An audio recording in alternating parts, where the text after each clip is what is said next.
The kitchen smelled like burnt toast and the old coffee. Morning light cut through the blinds in strips across the floor. The boy sat still at the table, legs swinging. His fingers were smudged with pencil. He didn't hum, didn't talk. He just waited. When Savannah turned from the sink, he slid the yellow paper toward her. She didn't look at him at first. She looked at the drawing. A black log cabin, slanted roof, ridge in the background, lopsided like a broken tooth. A dark circle near the bottom corner. Could have been a door. Could have been something else. Savannah's hand went to her chest, then to the counter, then to the coffee pot. "You draw this?" Royce didn't move. "No." She stared at the lines again. Heavy and sure. A child's hand, but something too solid about it, too certain. The ridge especially. He got the curve right.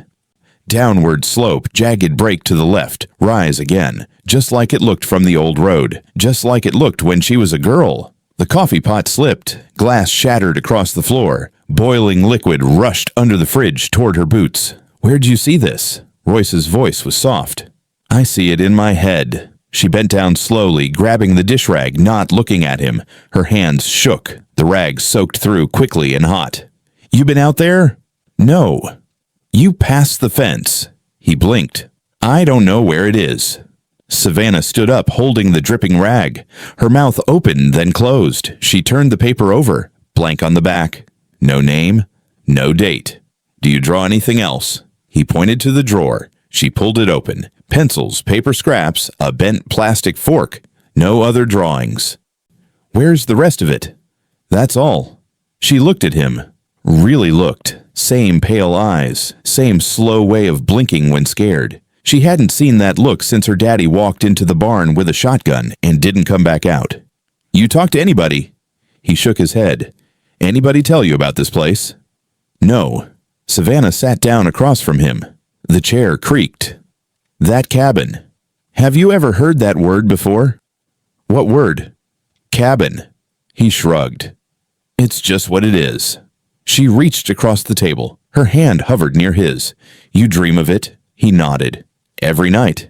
He paused. "No, just when it rains." The rag dripped onto the floor between them. Savannah stood up fast and snatched the drawing. "Get your boots." Royce hesitated. "Now."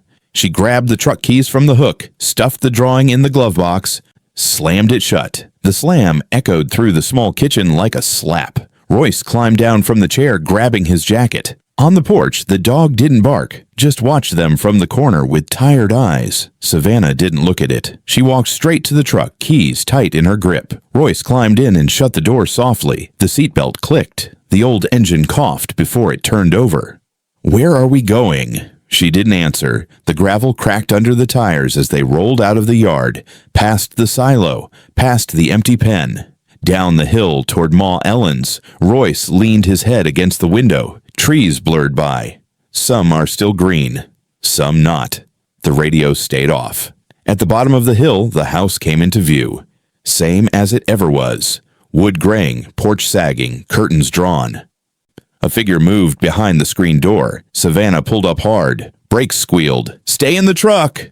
Royce stayed. Ma Ellen opened the door before Savannah knocked. Eyes sharp. Apron is dirty. "Have you seen it?" Savannah asked. Ma Ellen didn't blink. He drew it. A pause. Wind rustled the trees. Somewhere behind the house, a rooster screamed. Ma Ellen stepped aside. Savannah entered. The door creaked shut. Royce stayed in the truck. He stared at the glove box. Inside the house, the two women stood in silence. "You sure it's the same one?" Ma Ellen asked. "He got the ridge right."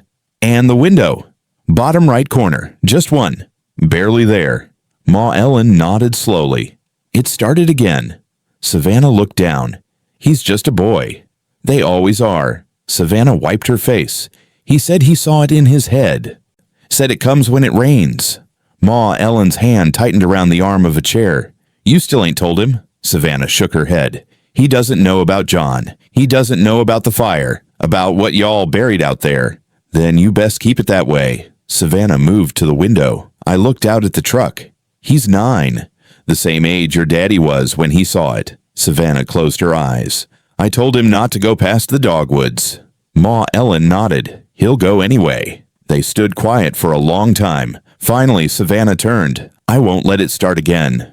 Ma Ellen didn't say anything. Savannah walked out, back into the sunlight. Royce looked at her as she climbed into the truck. "Are we going home?" She stared straight ahead. "Don't go past the dogwoods." He nodded. Her voice dropped to a whisper. "Not ever." Savannah shoved the drawing deep into the glove box, slammed it shut, and turned the key in the ignition. The truck sputtered, then caught. Royce didn't ask where they were going. She didn't tell him. Gravel kicked under the tires as they rolled out from the drive, the barn vanishing behind them. The ridge loomed ahead just past the tree line, slumped and silent. "Put your belt on." He clicked it in, kept his eyes on the trees. "You see that ridge again, you look away. You hear anything, you don't listen. You don't go near it. You hear me? I hear you. You don't go past the dogwoods. Not ever." His head tilted just a little, watching the woods blur by. "What's past him?" "Nothing you need." He didn't speak again, just pressed his hand flat to the window like he was feeling for something. Savannah kept her eyes on the road. Her grip on the wheel tightened. She drove faster than usual, didn't look at him, didn't look at the ridge. They hit the dirt road that curled behind the old mill, then cut straight through to Ma Ellen's. The house came into view, paint peeled off in layers, porch screen flapping loose, rocking chair still with its back broken. The place hadn't changed since the year Savannah left home with blood on her boots. She parked hard, left the truck running. "You stay here." Royce didn't argue. Savannah stepped onto the porch. The door creaked open before she touched it. "You feel it?" Ma Ellen asked. "I saw it," Savannah said. He drew it, the cabin, ridge and all. Ma Ellen's jaw tightened. She opened the door wider. Savannah stepped inside. The smell of old wood, salt pork, and mothballs hit like a wall. The floor creaked beneath her boots. Nothing moved inside the house except the slow ticking of a clock that hadn't chimed since her daddy's funeral. "He's never been there," Savannah said. "Never seen it, but he drew it the same as me. Same as Daddy did." Ma Ellen's hands moved slowly, folding a dish towel that didn't need folding. It started again. Savannah looked toward the hallway, toward the room with the locked chest that hadn't been opened in 30 years. "You still got it?" "No need to. I just want to see it." "It's the same." Ma Ellen's voice cracked. "Same window, same roofline, same rot." Savannah didn't sit. "Why's it him?" "They come for who they can reach. You open the door." "I didn't tell him anything." "You don't have to. Blood calls blood." Savannah swallowed hard. "You still ain't gonna say the name?" "Are you?" Ma Ellen shook her head. "Some names wake things up. He's just a boy." "He was too." Silence held for a beat too long. The clock ticked. Somewhere in the kitchen, a fly buzzed against the window pane. Savannah's throat tightened. "You still keeping that fire quiet?" Ma Ellen asked. "I never told him what happened. About John. About Daddy. About the well." "Maybe you should. He's 9. Then he's ready." Savannah turned away from the window. Her hands were fists. "You think I don't want to protect him?" "I think you better decide if silence is safe or just fear dressed nicely." Savannah stepped toward the door. "Tell him the truth," Ma Ellen said, "before something else does." She walked out. The sun hit hard. The truck was still idling. Royce looked up when she opened the door. "You talked to Ma." "Yeah. What did she say?" "She said you drew it real close to right." He blinked. "You never see it again. In your dreams. In the window. Anywhere. You come straight to me. Understand?" He nodded. "You don't go past the dogwoods. Not ever." His eyes flicked toward the tree line. "I think I heard it." She stopped. "Heard what?" He looked back at her, unsure. "Something. From the paper." Savannah opened the glove box and pulled out the drawing. She looked at it hard. The roof, the ridge, the tiny crooked window. She ripped it once, then again, shoved the pieces into her coat pocket. "Gone now." Royce stared at her hand. "It doesn't work like that." She turned the engine off. The ticking cooled in the silence. "We're burning it. Tonight." He didn't argue. They drove back home quietly. The dog barked once from under the porch and went quiet. The sun was starting to dip, orange across the barn roof. Shadows stretched longer than they should have. That night, Savannah lit a fire behind the shed, tossed in the pieces. Paper curled and blackened. Royce stood beside her, hands in his jacket. "You think that'll stop it?" "No." Then why do it? To show it I'm still here. They stood in silence, watching it burn. Can I draw again? You draw anything else like that? You tell me first. He nodded. Promise? I promise. Say it. I promise, Mama. The fire popped. Sparks rose toward the sky. She didn't look at the ridge, and neither did he. But both of them felt it, waiting. Sheriff Gant sat in his truck, window halfway down, one boot up on the dash. The funeral was small, just family and dirt. 3 rows of folding chairs and a preacher with a cracked voice. Wind kept catching the corners of the tent, lifting them like a skirt. Gant didn't go under. He hadn't gone under a funeral tent in 15 years. The radio hummed static behind the sermon. Gant didn't move. A knock on the passenger glass. Deputy Clive leaned in with a manila envelope. I haven't spoken yet. Just hold it. Gant took it slow. Slide the paper out. One look. That was all. Where'd it come from? Savannah's boy. Gant's mouth twitched. Didn't turn into anything. He was out there.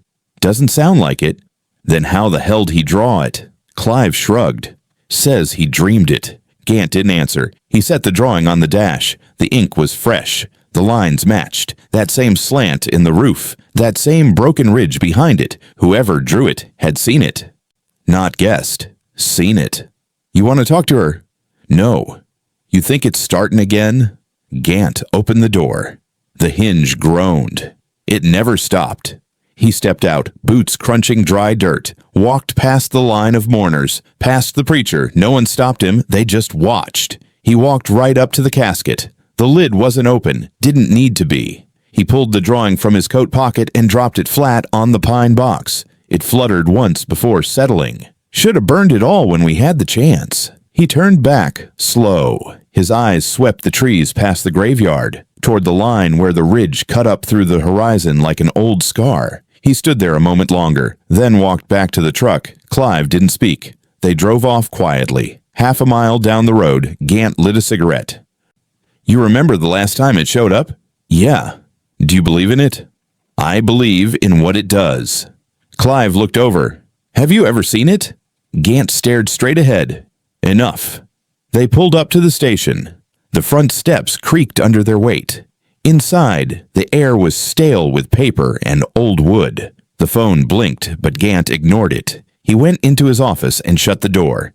He pulled the top drawer open, took out a rusted tin box. Inside, an old matchbook, a spent bullet, a girl's ribbon stained dark, and a folded photograph. He unfolded the picture. 3 people, a man, a woman, and a boy standing in front of the cabin, all smiling. He stared at the boy. 8, maybe 9. Same eyes as Royce. Gant muttered, too damn young. He set the photo down and rubbed his face. The mirror across the room showed a face he didn't like. Deep cracks under the eyes. Mouth pulled low. He used to smile, but it looked wrong now. Clive knocked once. Yeah. He opened the door halfway. You want me to call Ma Ellen? No. She's gonna hear anyway. I'll go to her. Clive paused. You sure? I said I'll go. The door closed again. Gant looked at the photo one last time. I folded it, put it back. Later that afternoon, he drove out alone, past the fields, past the silo with the bullet holes. He took the back road, no one paved. Dust curled behind the wheels. Ma Ellen's house sat quiet at the end of it, screen door swinging soft in the wind. She was already on the porch, sitting, like she'd been waiting. Gant stepped out, hat in hand. Ellen. Sheriff. You hear? I always hear. He sat on the steps, not beside her. Just near enough. It's the boy, he said. I figured. He drew it. Does he see it? Just in his head. Said it came in dreams. Like Savannah. Like John. Ma Ellen leaned forward, lit a match, cigarette to lips. One drag. You think it's him? No. You think it's still out there? I think it never left. She took another drag. Savannah knows what's coming. She doesn't want to. She never did. They sat in silence. The trees creaked. A crow barked from somewhere up high. You think he's strong enough? Gant asked. He's a boy. That ain't an answer. Ma Ellen flicked ash into the dirt. None of us were strong enough. That's why it keeps coming back. Gant stood. If it gets worse, I'll come back. You won't help anyone. I'll try anyway. He walked off. The wind picked up behind him. He got in the truck, stared through the windshield. The sky above the ridge was darker now, like something shifting under the clouds. The radio cracked as he turned the key. He didn't smile. He hadn't in years. The house creaked differently at night. The boards under the kitchen hummed low, like something below still remembered being stepped on. The windows stayed shut, but the curtains moved just enough to make you check them twice. Savannah cleaned dishes with her back to the room. Royce sat at the table, the torn pieces of the drawing spread out in front of him like a puzzle nobody asked him to solve. He hadn't said a word in 20 minutes. She dried the last plate, then paused. His head was tilted. "You want hot milk?" He shook his head. "Are you still scared?" "No." "Are you lying?" He shrugged. "A little." She walked over slowly, wiped her hands on the towel, and sat across from him. He didn't look up. "Can I ask something?" "You can." "Was Daddy the one who built it?" She blinked. "Built what?" "The cabin." Her mouth tightened. "Who told you that?" "No one." "You sure?" "I just knew." Her throat moved before she spoke.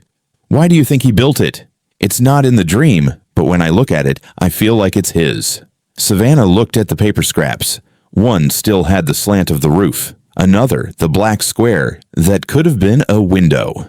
"Your daddy didn't build that cabin." Royce looked up. "Does he ever go inside it?" She hesitated. "Yeah." "Did you?" "Once." "Was it bad?" "Yes." He nodded like that made sense. "Have you ever thought about him?" She asked. "Sometimes." "What do you think?" "I think he was quiet, like me." Savannah looked down. "He wasn't." "Then what was he?" She waited a long time.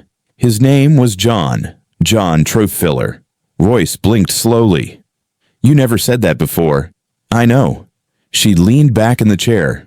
"You were a baby when he died, right before winter. You never met him." Royce didn't flinch. "How'd he die?" She looked away. "Ridge took him." He didn't speak. "You mean the trees?" "No, I mean the ridge." They sat in silence. The clock ticked soft from the other room. A pipe thumped in the wall. Was he bad? Savannah's hand twitched. "He wasn't good." "Did he hurt you?" Her eyes shifted. She didn't answer. "Did he hurt other people?" She nodded. "Yeah." "Was he from here?" "He was from nowhere." "Then why'd you stay?" She looked at him hard. "Because I had you." He leaned back in the chair, staring at the pieces again. "Did people like him?" "Some did." "Did Ma Ellen?"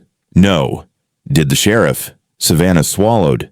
"The sheriff didn't stop him." "That's not the same." Royce pressed the pieces tighter together, trying to realign the corners. His voice dropped low.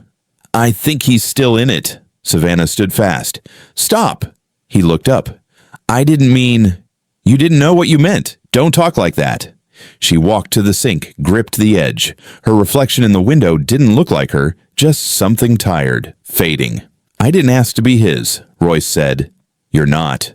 "I came from him." "No, you didn't. You came through him. There's a difference." He stayed quiet. "You're mine," she said. "You came from me, from fire and blood and grit, and you're not him." He watched her hands tremble on the counter. "I didn't mean to make you mad." "I'm not mad." "Then what are you?" She took a breath. "Worn." Royce stood slowly, walked to the sink, and stood beside her. "Does Ma Ellen hate him?" "She never says." "Do you?" "I hate what he did." Royce looked down. "Do you miss him?" "No." He turned back toward the table, but didn't sit. "I keep dreaming of him anyway." "You don't know what he looked like." "I do now." Savannah turned. "Royce, I don't think he wants to hurt me." "He does." Royce didn't argue. He talked softly, but the words are wrong. Savannah walked back, knelt in front of him, took his face in both hands. "If he shows up again, you tell me. You don't talk to him. You don't listen." Royce nodded. "You don't need him in your head. You don't need to carry that." "Then who does?" "I do." They stayed like that for a moment. Quiet. Finally, she stood. "Come on, bed." "I won't sleep." "You will." "You won't." She half smiled. "That's my job." They turned off the lights. The house held its breath. As Royce climbed into bed, Savannah sat on the edge. "You can ask me anything," she said, "from now on. Even about the cabin?" "Especially that." He pulled the blanket to his chest. "I think I heard it well." Savannah's face went still. "It said my name." She didn't speak, just reached out and touched his hair, soft and steady. "You're not going back there. I know." "You're not him." "I know." She leaned close. "You're better." He believed her. That was the part that hurt. The air turned differently past the dogwoods. Quieter, heavy like rain that hadn't come yet. Savannah stepped through the brush, boots damp with morning dew. Machete in hand, more out of memory than fear. The trail had vanished long ago, swallowed by thorns and time, but her feet still knew where it went. Every few yards, a shape of the past showed itself. Half a fence post, a bottle stuck in a tree, a rusted can with no label. The ridge rose in front of her, still crooked and watching. Her breath stayed low, not nervous, just steady. She didn't stop until she saw it. The cabin looked exactly like it did in her mind. Same tilt in the roof, same sun-split wood. The walls leaned like they were tired of standing. The front steps were rotted through, one plank hanging by a nail. No birds, no bugs. Just the soft creak of the wind trying the door. She stepped up slowly. The porch boards gave a little. The door opened without her touching it. Inside smelled of ash, damp rope, and mold. The burn marks were still there, black streaks along the ceiling beam, the wall where the fire took hold but didn't finish. A rope still hung in the corner, tied to a bent hook in the rafters. She didn't look at it long, just enough to know it hadn't moved. She stepped into the center of the room, where the floor slanted slightly. Her boot tapped the plank she remembered, third row from the wall. Knotted on one end, warped in the middle. Her hands didn't hesitate. She knelt, slid her fingers beneath it, and pulled. The board groaned like it hurt. Underneath, stone, rough gray in a circle, moss in the cracks, cold air coming up from the dark. Savannah stared into it. Still here. Her voice echoed faintly, like it went too far down. She leaned forward just enough to see the drop. No water, just shadow. She whispered. He said he heard him whispering from it. Silence answered, thick, waiting, then soft. A rustle, a gasp. Maybe not breathing, maybe not voice. She flinched back fast.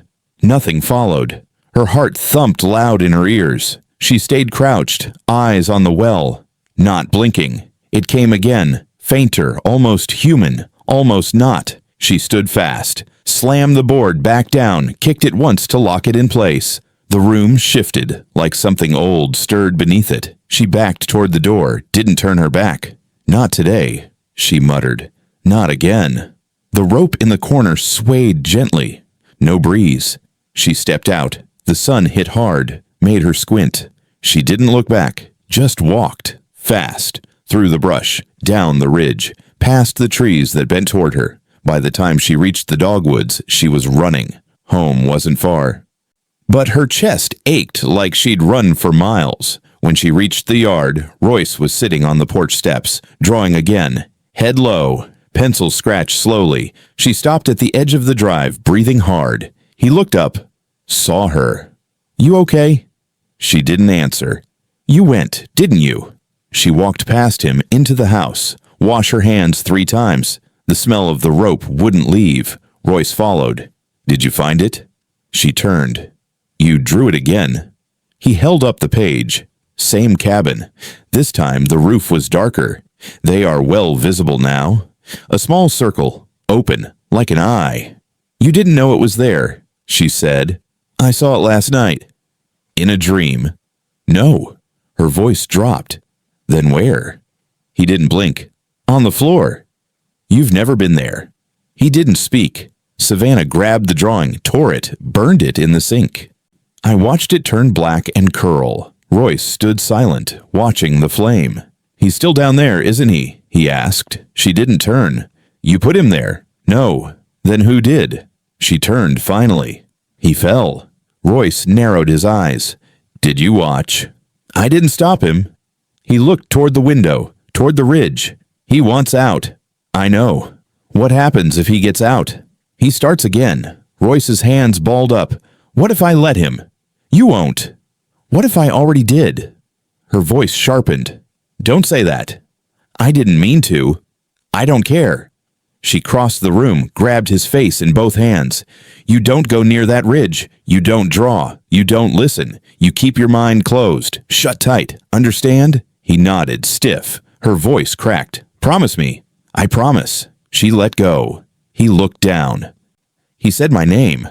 No, he didn't. I heard it. It wasn't him. I think he's cold. Good. That hung between them. Too long. She sat at the table, hands in her lap, eyes heavy. Royce pulled a blanket from the couch, draped it around her shoulders. Quiet. Did you see the rope? Yeah. Still there? Yeah. He sat across from her. You think it remembers? I think everything out there remembers. He nodded like he'd already figured that part out. They stayed that way a while. Nothing moved. Not the trees. Not the clock. Finally, Royce spoke again. You ever gonna tell me what he did? She looked at him full. I will. When? When you're strong enough. He tilted his head. And if I never am. She leaned forward. Then I'll carry it. He didn't argue, just sat with her. In the still. In the silence. In the weight of things that wouldn't stay buried. The sheriff's office sat hot and quiet. One fly buzzed at the window, tapping glass like it wanted out, but didn't care enough to try hard. Gant was at his desk, boots up, thumb pressed to his temple like it could stop the headache before it bloomed. When the front door swung open, he didn't flinch, just looked up slowly, like he'd been expecting her since '93. Savannah didn't knock. You drinking today? She asked. Not yet. She stepped in hard. Dust lifted around her boots. My son saw it, the cabin, and I didn't tell him. So what is it? Gant stood slow, reached under the desk, brought out a bottle and 2 glasses. He poured both, pushed one toward her. Didn't touch him. I didn't come for a goddamn toast. It's not toast. She stared at the glass. Then I took it. Didn't sit. Gant leaned against the desk. Your daddy filled troughs for 30 years. Didn't ask for more. Didn't raise his voice, just did the work, kept to himself. I know who my daddy was. You know pieces, the parts your mama let stay. Savannah's jaw tightened. Then one day, Gant said, he stopped, drove out to the edge of the ridge. I wouldn't say why, just stood there. Said the land was talking. Said the cabin had things in it from before white men, before roads. Said it called him. And y'all believe that? No. Then what did you do? We followed him. Savannah's eyes narrowed. You followed him and what? We watched. He'd stand out there in the dark, not moving. Some nights he'd be crying, some nights laughing. Then one morning he came into town with blood on his boots and said he saw God blink from under the floor. She stared at him. You're lying. I wish I was. She stepped closer. You knew something was wrong, and you did nothing. I was 24, deputy back then. The sheriff wouldn't touch it, said your daddy was just tired, so I kept watch. Then your husband showed up. Savannah blinked. You don't say his name either. Gant's voice dropped. John Trough filler came out of nowhere. Walk into your life like he owned it. The cabin changed after that. Got quiet. Still, we thought it was over. It wasn't. No. Savannah picked up the glass, held it, didn't drink. He moved us in without asking, she said. Said it was ours, but the walls never felt like mine. Did he ever take you to the well? Her hand twitched. You knew about the well? I helped him cover it. She dropped the glass. It shattered on the floor. You covered it. You saw what was down there, and you still let him live with me. I thought it was sealed. Savannah shook her head. You didn't seal a damn thing. Gant didn't argue. He changed in that place, every day, colder, like he was waiting on something. And then one night, he looked at me like he didn't know me. Like I was a stranger in his house. Said I was borrowed. I know. You know. He came to me the next day. Told me that I spoke well. Said it wanted him to teach. To cleanse. She stepped back. And you let me stay. I tried to stop you. No, you didn't. I tried to get the council to shut it down. They laughed me out. Said if the trough filler boy wanted to fix up the old land, let him. Savannah's eyes burned. Then you burned it. Gant nodded. We waited till he was gone. 4 of us. Middle of the night. Gasoline and matches. The whole damn place lit like a torch. She swallowed. But it didn't take. No. The wood went black. But it didn't fall. Flames hissed like they hit water, and under it all, we heard screaming, not from above, from under. Savannah sat slow. You left him alive. He came back 2 days later, barefoot, said nothing, just stood at the edge of town watching me. She looked up at him. What happened after? I told him to leave. He just smiled. Savannah shook her head. He never smiled. He did then. Then he came home and said nothing. Sat in the dark for hours. When he stood up, I followed him out back. I asked him what he wanted. And he said, you. Gant's face didn't change. That was the night, she said. I pushed him. He fell through the floor. Gant met her eyes. And you left him there. I didn't dig the well. I didn't ask him to take it. He nodded once. You did what we couldn't. She stood. He's not gone. I know. Royce hears him. Gant's voice dropped low. Then we don't have much time. She stared hard. What do we do? Gant picked up the second glass, still full. We finished it. Savannah looked down at the broken shards near her feet. Better be sure this time. Gant nodded once. We burn what's left. She turned, walked out slowly. Behind her, the fly kept tapping glass. Steady, unbothered. Ma Ellen's porch light was still out when Savannah pulled up. The sun wasn't all the way down yet, but the house already felt like it knew darkness better than light. She stepped out of the truck, shut the door softly.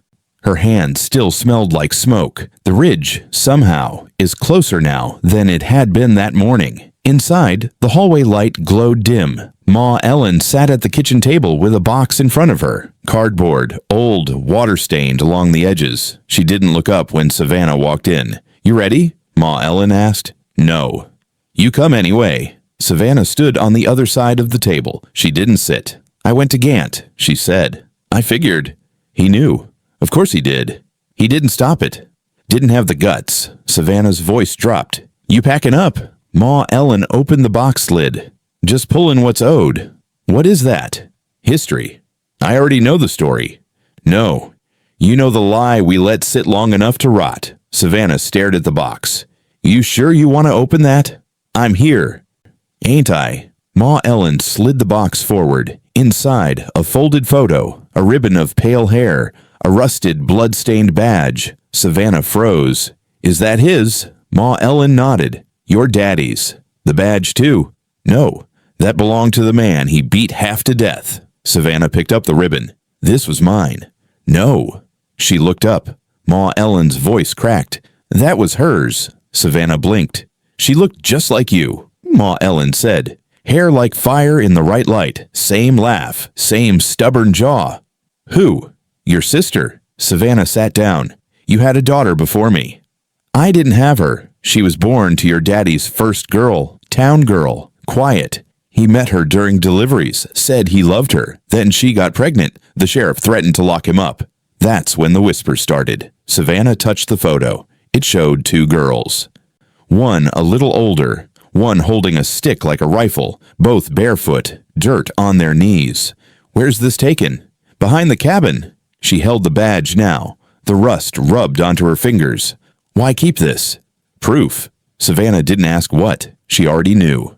Ma Ellen lit a cigarette. Her hands trembled just a little. He put her in that house to hide her. Said the ridge would keep her safe. That's where she grew up. Never went to school, never left the land. Savannah stared at the photo again. She died. She vanished. Your daddy blamed the sheriff. The sheriff blamed the ridge. Nobody said the name John Trough, but we all knew. Savannah closed her eyes. You want the truth? I need it. You didn't love John. Savannah opened her eyes. You didn't choose him. He chose you. And we let it happen. What are you saying? Ma Ellen leaned forward. John was your blood. Same father, different mother, raised in that cabin, raised like a secret. When you turned 16, your daddy sent you out there with food, just for a night, just to help. Savannah's breath caught. You came back quiet, wouldn't talk, wouldn't eat. Then you told us you were carrying, and I said nothing. I let you lie about it. Let's say he was a man from the next town. I let it slide. You let me carry his child. I let you survive. Savannah stood. You watched me raise him. You watched that man come into my home. You watched him touch me. Ma Ellen's eyes welled. I couldn't stop him. Your daddy tried. That's why he died. Savannah took a step back. He killed him. Sheriff said it was an accident. Said the land swallowed him. But it was John. Yes. Savannah turned, faced the sink. Her hands shook against the counter. I thought he was just cruel. I didn't know he was born for it. He was born wrong. Savannah looked over her shoulder. Why tell me now? Because your son sees him, and that means the well ain't done. He's on the floor. He's under the stone. Savannah turned back to the box. Have you ever gone out there? Once. After the fire, I thought I'd feel better if I saw it black, but the place just looked alive. Savannah touched the ribbon one more time. Why keep it? To remember what we lost. You don't even say her name. Ma Ellen exhaled smoke. It's gone now. Savannah stared at the badge. Gant said the sheriff wouldn't stop him. He couldn't. Savannah met her eyes. But I did. Ma Ellen nodded. You did. Then why is he still talking? Ma Ellen's voice dropped. Because you didn't bury him right. Savannah closed the box. Tight. I'm done with ghosts. They ain't done with you. Savannah stood. Her voice was flat. Royce ain't his. No. He's mine. Yes. She turned to leave. Ma Ellen called out, You gonna tell him? Savannah paused at the door. I don't think he needs the truth. You sure? No. She walked out into the dark. The porch groaned beneath her steps. The ridge was a black shape against the sky. She didn't look up, didn't look back. She just got in the truck and drove. The box stayed on the table. The house swallowed the quiet like it always had. But somewhere deep in the trees, something old started moving again. The woods didn't make a sound. Not a bird. Not a squirrel. Even the wind held back. Savannah walked slowly, machete strapped to her side, other hand holding Royce's. His fingers were cold. He didn't say much, just followed where she led. Eyes steady, chin tight, like his mind had already gone somewhere else. She knew that look. She'd worn it once herself, at a younger age than he was now. They crossed the creek bed dry, over the rise where the trees turned gray from rot and time. The dogwoods came into view like pale ghosts. Past them, nothing moved. No animals, no bugs. Just the ridge slouched behind the trees and that crooked roof barely peeking above the underbrush. Royce stopped.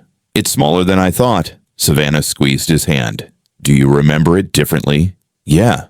Dreams always make things taller. They stepped into the clearing. The cabin stood where it always had, half sunk and mean-looking. But it was quieter this time, not calm, just waiting. Savannah led them up the front steps. The porch groaned, boards soft with age. You don't have to come inside, she said. I do. She opened the door. The air inside was still and thick, like it hadn't moved in decades. The same smell hit them both, ash, rope, and rot. The air pushed against her chest, like it didn't want her there. She pushed back harder. Royce stepped in behind her, his eyes locked on the far corner. The rope was gone. Just a hook now. Empty. She moved to the center of the room, knelt, her hand brushed across the boards. Still the same, she said. You sure? I'd know if it wasn't. She found the warped plank. I pulled it up slowly. It stuck at first, then gave. Beneath it, the well waited. Royce stepped beside her. I looked down. Is that where he is? Part of him. He stared into the dark. Nothing but shadow, but his eyes widened. I hear it. Don't listen. It's not loud. That's worse. He knelt beside her, leaning closer. It's like it's breathing. I know. He didn't blink. He's calling me. Savannah grabbed his shirt. You don't go near it. I'm not. You don't want to. His voice dropped. But I do. She turned him to face her. You look at me. You are not what he was. He met her eyes. I don't feel like myself. That's how it starts. I feel like I have a shadow inside me. You do. But it's not yours. He pointed to the well. Then whose is it? Hi. Royce's jaw clenched. He's not all the way gone. No. Why not? Because we didn't bury him. We just covered the hole. The sound came again, from below. A dry breath. Like leaves scraping bone. Royce flinched. He's saying my name. Savannah stood. He says a lot of things. Don't make 'em true. I think he wants to show me. She stepped between him and the well. He showed me. I barely made it back. Royce's eyes didn't leave the hole. Did he say he loved you? No. Did he say you were his? Savannah's face went hard. He said I was owed. Royce stood now, slowly. What happens if I go in? You don't. But if I did, you wouldn't come back out. He stepped to the side. You think I'm him? No. I think you do. She stepped forward, grabbed his shoulders. I think you're scared. And that's good. That's what keeps you human. His eyes shimmered, jaw tight. I don't want him inside me. He ain't inside you. He's under you. But I feel it. She nodded. I feel it too. They stood over the well. Quiet.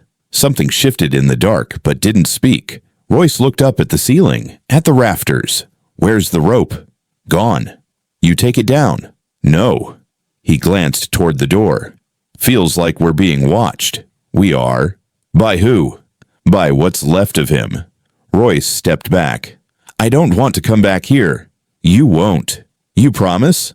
I swear it. He looked down one more time, then turned away. Close it. Savannah dropped the board into place. It slammed louder than it should have. The air shifted. Royce moved to the door fast. She followed. As they stepped outside, the wind kicked up. First breeze all day. It smelled like wood smoke and wet iron. They crossed the clearing. I used to think I came from something bad, Royce said. You didn't. I thought maybe it was stuck in me. It's not. Then why do I dream what he dreamed? She kept walking. Because you're close to it. Same blood, same name, but you're not the same man. Sometimes I feel like I could be. Then fight it. He looked up at her. What if I can't? She stopped. Then I'll fight it for you. He didn't speak for a long time, just walked beside her, hand brushing hers. You ever think he was trying to leave it behind? Savannah's eyes stayed on the trees ahead. No, he was trying to pass it on. Royce's face went pale. To me. To anyone who'd listen. They walked in silence past the dogwoods. The sun was low now, bleeding through the limbs. Back at the truck, Royce climbed in, closed the door softly. Savannah stood outside a moment longer, eyes on the ridge. From this angle, the cabin wasn't visible, but she knew it was watching. She got in. Turned the key. The engine coughed, then caught. As they pulled away, Royce looked out of the window. I don't want to be afraid forever. You won't. I want to burn it down. We will. Soon. Soon. The truck rolled down the trail, the woods closing behind them. Behind the trees, in the dirt and ash, something shifted under the boards. But the boy didn't hear it this time. He was already looking forward. The gas can sloshed heavy as Savannah stepped out of the truck. The wind was low, the kind of still that wasn't peaceful, just waiting. Royce shut the door soft behind him. He didn't ask where they were. I didn't need to. The trees around them remembered the way. So did their feet. She carried the can in one hand. The other swung loose. Royce stayed a step behind. The path wasn't cleared, but it opened easily. Vines pulled back. Thorns didn't catch. You think it knows we're coming? He asked. Doesn't matter. I think it does. Savannah didn't answer.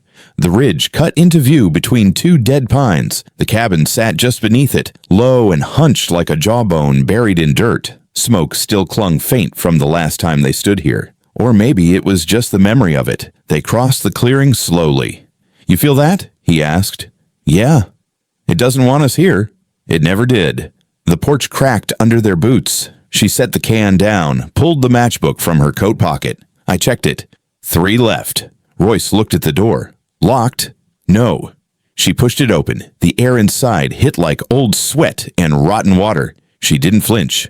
Just stepped through. Royce stayed behind her. Eyes locked on the floor. You still see it? She asked. Yeah.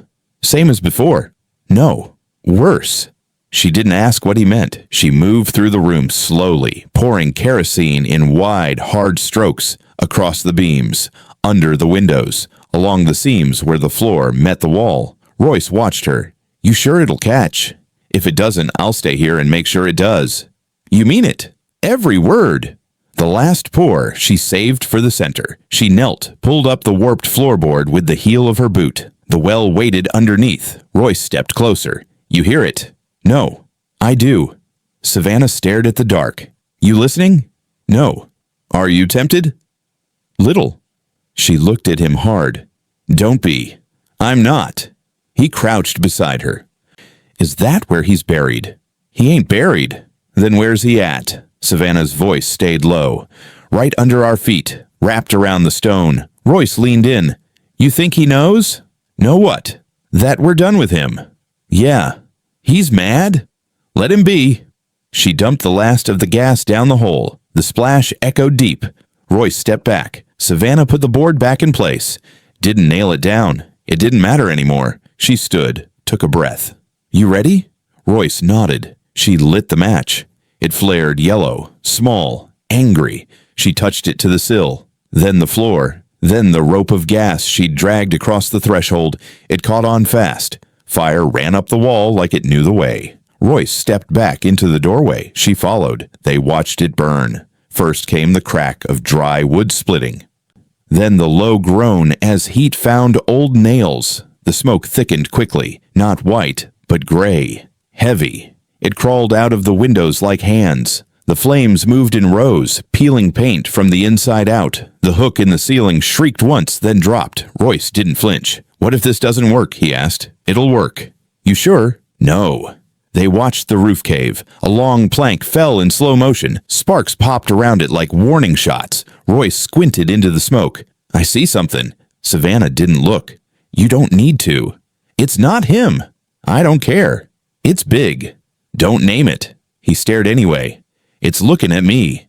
It can't have you. It wants to. Savannah didn't blink. It's too late. He turned to her. Do you ever think it was just us? That we made it into more than it was? No. Why not? Because I remember what it did. He nodded once. So do I. The flames climbed high now. The sky above the ridge turned orange. The trees didn't move. The ground didn't shake. But the air thickened like it had weight. Royce stepped back. I feel better already. You should. Does it feel this way for you? No. Why not? I've known it longer. The front wall groaned, fell in. The floor inside cracked, then buckled. A roar came up from the ground, not loud, but deep, like breath from a place with no lungs. Royce covered his ears. What is that? Just noise. It ain't just noise. She reached out, pulled him back from the steps. Don't listen. I'm trying not to.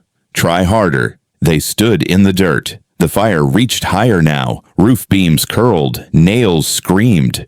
A beam fell and shattered the window frame. Royce pointed. It's rising. Don't look. I already did. Then forget it. He turned to her. I don't think I can. You have to. I see his face. No, you don't. I do. She grabbed his shoulders. You don't see him. You see the shape he left. He didn't pull away. You think it's in me? No. You sure? Yes. His voice dropped. Then why do I feel so close to it? Savannah looked at the fire. Because you came from it. But you don't owe it. You think I'm better? I know you are. He didn't argue. The fire reached the ridge line behind them, caught brush, but it didn't spread. Just glowed. Royce turned one last time. It's gone now. No. What? It'll never be gone. He frowned. Then what did we do this for? Savannah didn't blink. So it doesn't grow anymore. He nodded slowly.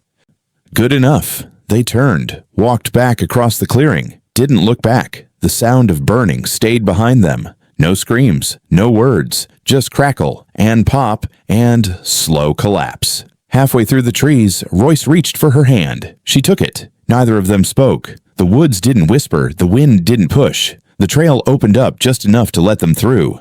At the truck, Savannah opened the door. Royce climbed in, shut it gently. She slid behind the wheel, turned the key. The engine rumbled to life. They pulled out slowly. No rush. Royce looked ahead. You think Sheriff Gant'll come check it? He won't need to. Ma Ellen. She already knows. He nodded. I feel empty. That's the point. Does it go away? No. You grow around it. Royce leaned his head against the window. I wanted it to be louder. What? The end. She smiled faintly. This is loud for justice. He nodded. They drove in silence. The fire shrank in the mirror behind them. Just a glow now, faint, like memories. At the top of the hill, Royce spoke again. Have you ever gone back? No. You want to? No. He looked at her. Are you sure it's over? She didn't answer. I didn't need to. The cabin was gone. The well was buried in ash. And some men, if they're lucky, stay buried. The truck sat idle in the dirt drive. Engine off, windows down, night air pushed in slowly and coolly. Savannah stayed behind the wheel, elbows on her thighs, hands hanging loose. The house in front of her didn't look haunted anymore. It looked tired, still. Her boots were caked with soot. Her palms smelled like kerosene and smoke. She reached over and opened the glove box. The yellow paper was still there, folded 3 times, stuffed in the back behind an old registration and half a broken pencil. She pulled it out gently. The edges had curled from heat. It felt thinner than she remembered. She unfolded it. The drawing looked soft now, like someone had tried to erase it, but quit halfway. The lines of the cabin barely held. Roof sagged in faded graphite. The crooked ridge behind it was just a haze. Even the little black square where the window had been was almost gone. She traced it with her finger. No noise, no voice, no pull. Inside the house, the porch light clicked off. She looked toward Royce's window. Dark. He was asleep.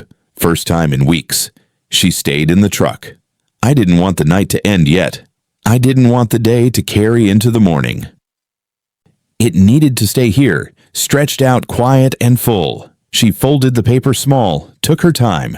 Once, twice, 3 times until it was tight in her palm. Then she stepped out, boots hitting gravel. The barn loomed across the field like a forgotten prayer. The burned barrel was next to the shed. She walked toward it. The ground was soft from last week's rain. Her footsteps didn't echo. At the barrel, she lifted the lid. Ash from the last fire still coated the rim. She held the paper over it for a second, thought about when Royce first handed it to her. Yellow paper, black pencil, that shape he shouldn't have known. She let it drop. It landed quiet. She reached in her coat pocket, pulled out the matchbook. Only one left. She struck it. The flame jumped up, small and mean. She leaned in, dropped it. The paper caught slow, curled like it wanted to hold on. Then it darkened. Lines vanished first, then the shape, then the yellow. Smoke lifted softly. She watched it turn to nothing. You stay dead now. Her voice didn't waver, didn't rise, just final. She lowered the lid. The breeze picked up just enough to clear the smoke. She looked up. The sky was heavy with stars. No ridge in sight, no cabin silhouette, just home. When she turned back to the house, her legs felt heavier, not from fear, from done. She walked slowly, up the porch. Through the door she didn't lock. Inside, the house was dark. She didn't turn on the light. She was moved by the feeling. In the kitchen, she poured water from the tap. It ran brown at first, then cleared. She drank it all in one go. Set the glass in the sink, stood there with her eyes closed. No sound, no whisper, no breath from under the floor. She moved to the hallway. Her hand brushed the wall as she passed Royce's room. She pushed the door open an inch. He was curled on his side, mouth open slightly, breathing slow and even. One hand clutched the edge of the blanket like it anchored him. She stepped in, bent down, and fixed the sheet around his shoulder. He didn't wake. She stayed there a second longer, hand hovering over his hair. Then she left. Back in the hallway, she stopped at the door to the closet. I opened it, pulled the box from Ma Ellen's house off the top shelf, carried it to the kitchen table. Sat. She opened the lid. Inside, the folded photo, the ribbon of blonde hair, the blood-stained badge. She took out the photo, stared at the 2 girls. One was smiling. The other had dirt on her face and eyes that looked too much like Royce's. She touched the corner. The paper was dry, no curse in it, just memory. She set it down, took out the ribbon, hold it in her palm. Soft still. She put it back. Then the badge. She wiped the dried blood off the front with her sleeve. No name on it, no town, just the star. She held it up to the moonlight through the window. It didn't gleam. She set it down, took the matchbook back out. Empty now. She stared at the box for a long time, then closed the lid. She carried it back down the hall, into the living room, opened the trap door beneath the rug, the one no one used since her father died. It led to the root cellar. She climbed down. It smelled like potatoes and damp wood. She set the box on the shelf next to a row of empty mason jars. I looked at it once more, then turned the light off. Climbed back up, closed the trap door, rolled the rug back, sat on the couch. Still no noise. She tilted her head back, closed her eyes.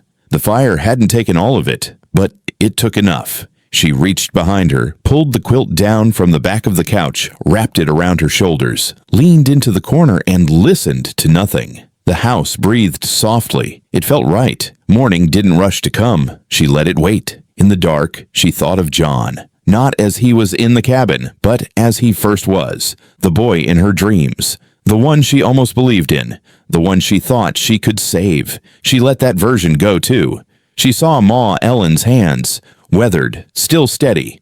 She saw Gant on his porch, watching smoke rise in the distance, glass in hand, jaw clenched but proud. She saw the ridge finally empty. She saw Royce growing older, not haunted, just scared, but breathing. When the sun finally came through the cracks in the blinds, she didn't move. She didn't need to. Inside the house, something had shifted, and for the first time in a long time, it stayed.